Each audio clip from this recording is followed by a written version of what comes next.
Saya ingin bertanya Pak Ustadz, jadi yang pertama, sholat sunat subuh itu katanya dunia dan sisinya. Terus kalau kita sholatnya di rumah, itu sama nggak? Itu yang pertama. Yang kedua, wudhu. Kalau berwudhu, kita sudah wudhu, terus menyentuh istri kita, apakah itu batal Pak Ustadz? Terima kasih. Wassalamualaikum warahmatullahi wabarakatuh.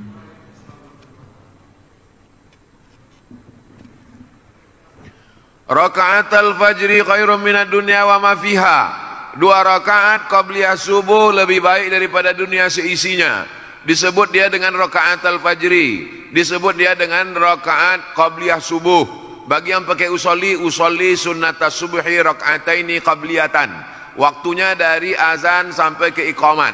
Jadi kalau bangunnya itu sudah azan subuh, dia di rumah, apakah dia langsung sholat subuh atau qabliyah subuh? Qabliyah subuh dulu.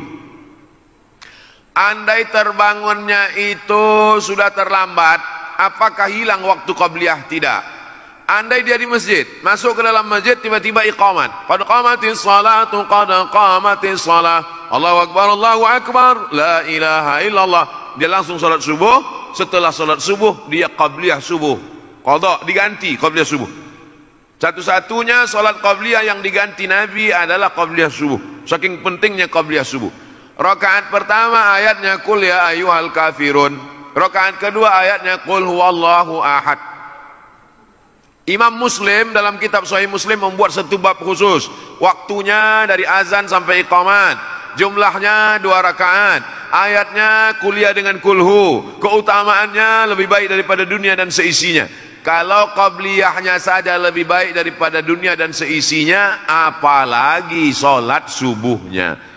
Jadi dilaksanakan di rumah hukumnya boleh. Qabliyah itu tidak hanya di masjid saja. Lau ya'lamuna ma fil atamati was subhi. Seandainya mereka tahu pahala salat subuh berjamaah dengan salat isya berjamaah, la atauhuma habwan. Mereka akan datang walaupun merangkak. Kenapa mereka tak tahu? Karena Allah tak kasih tahu. Allah mau kasih surprise bagi mereka yang datang salat subuh berjamaah. Ini tentang qabliyah subuh. Yang kedua tentang bersentuhan laki-laki dengan perempuan yang tak mahram. Istri itu mahram karena nikah, tapi dia tidak mahram karena nasab. Yang dimaksud di sini mahram nasab. Apa beda mahram nasab dengan mahram nikah? Mahram nasab tak ada syahwat, tak ada nafsu. Orang dengan anaknya, kalau ada orang bernafsu dengan anaknya, ikat biar kami bawa ke panti sakit jiwa. Jadi nanti kalau ada orang mengatakan itu kan istrimu, istrimu itu kan mahrammu, maka tak batal wudu'mu. Yang dimaksud mahram di sini bukan mahram nikah, tapi mahram nasab. Yang tak batal itu dengan anak, dengan emak, dengan adik emak, dengan perempuan yang mahram karena nasab tadi, bukan karena mahram karena nikah. Nah, setelah jelas itu, setelah jelas mahramnya beda, baru saya jelaskan menurut mazhab. Menurut mazhab Hanafi, mazhab yang paling tua dulu, namanya Imam Abu Hanifah, mazhabnya Hanafi, tinggalnya di Kufah, Irak sekarang, meninggalnya tahun 150 Hijrah.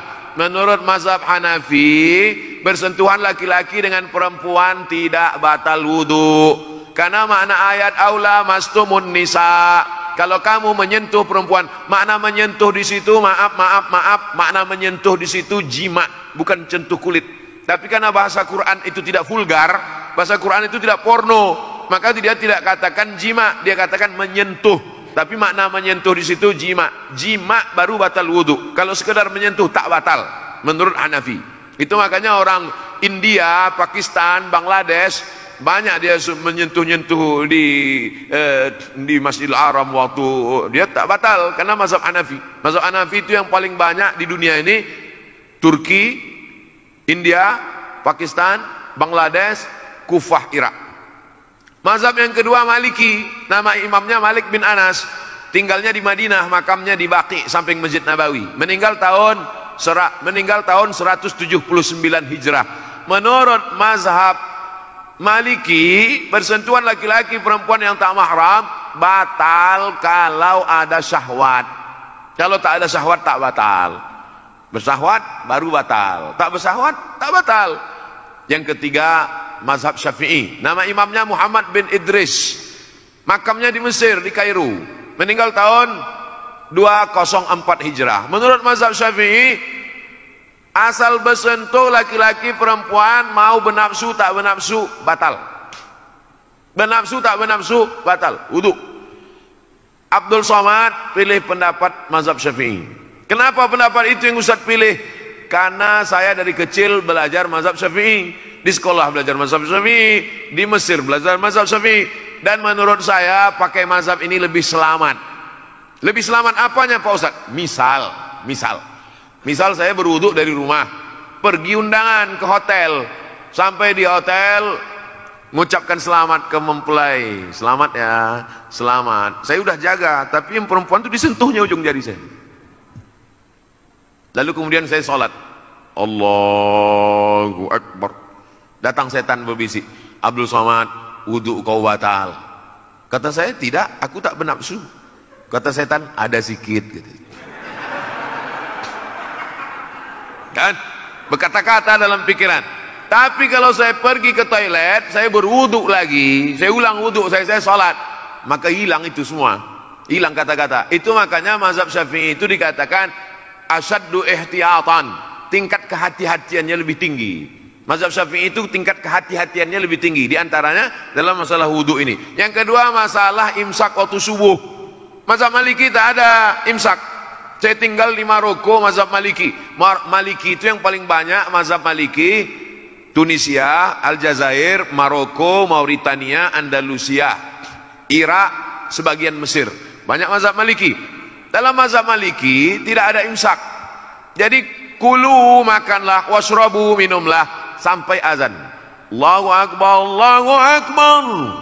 Jadi kami di Maroko tidak ada itu sirine imsak. Jadi kami makan aja. Makan, tiba-tiba azan.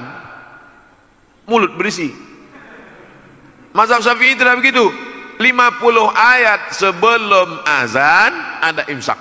Jadi waktu itu belum ada jam, maka dipakai 50 ayat. Setelah dihitung-hitung 50 ayat itu diagak-agak lebih kurang 10 menit. Itulah maka ada imsak di tempat kita. Tiit, kalau hidup lampu. Tingkat kehati-hatiannya lebih tinggi. Setelah bersih mulut, gosok gigi, baru kemudian terdengar azan. Jadi lebih hati-hati sehingga tidak ada was-was. Demikian, Allahu a'lam. Baik, kami silakan Ibu.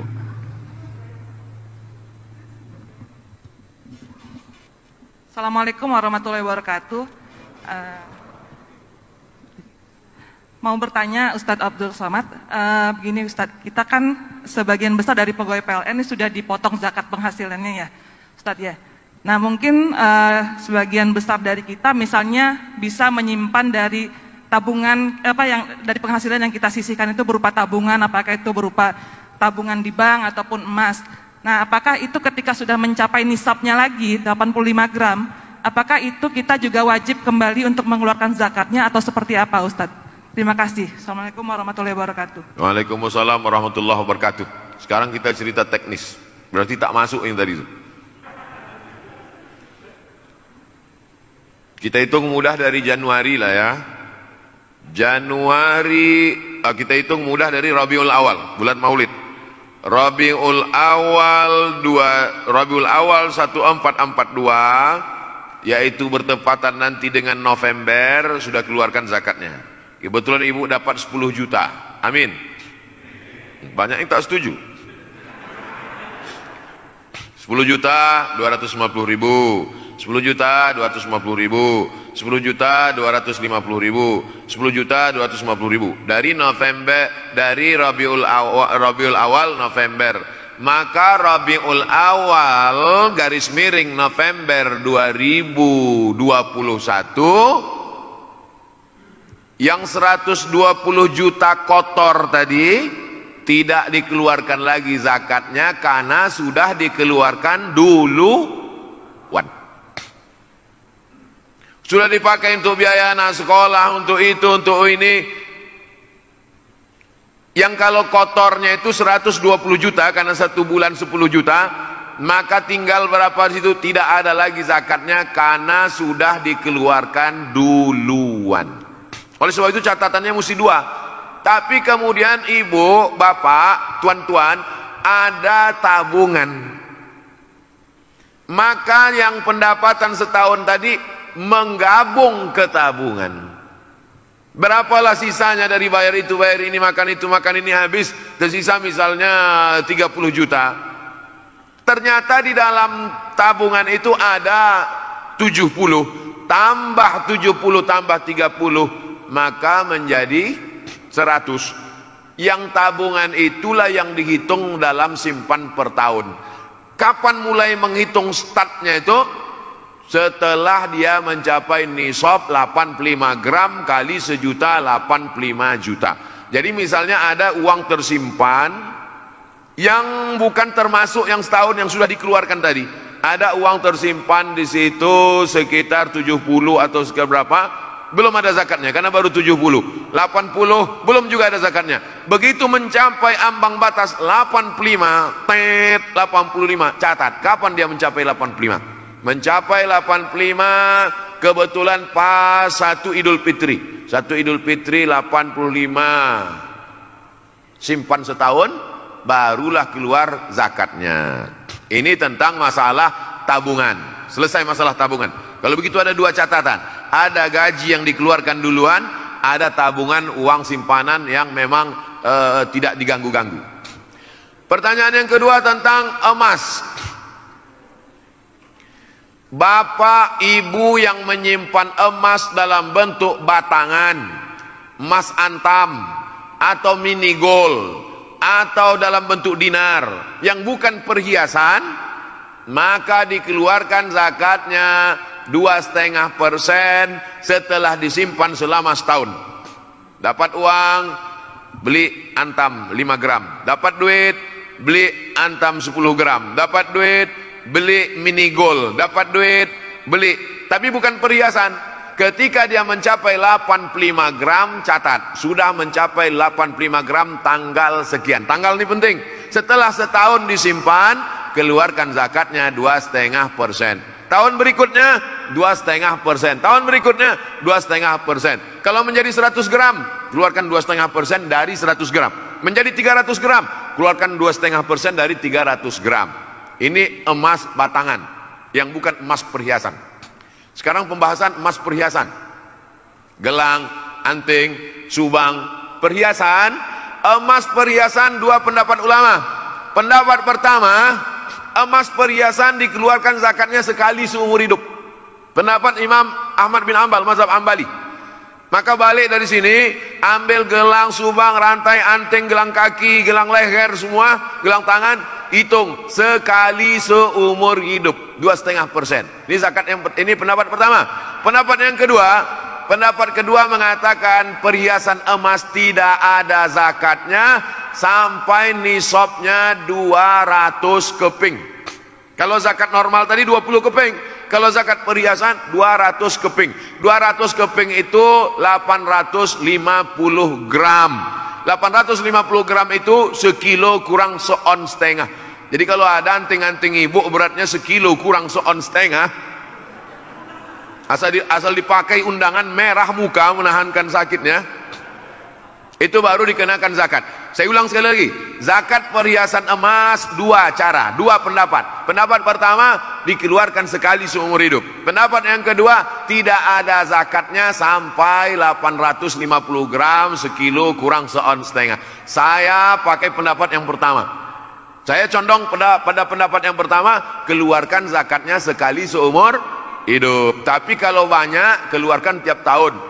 Cobalah hitung di rumah sendiri, kalau emasnya banyak, sekilo, 2 kilo, nah itu keluarkan setiap tahun. Tapi kalau emasnya sedikit, keluarkan sekali seumur hidup. Karena kalau ditunggu sekilo kurang seon setengah, tak akan seumur hidup tak bayar zakat. Wallahu a'lam. Jelas kan? Wallahu a'lam.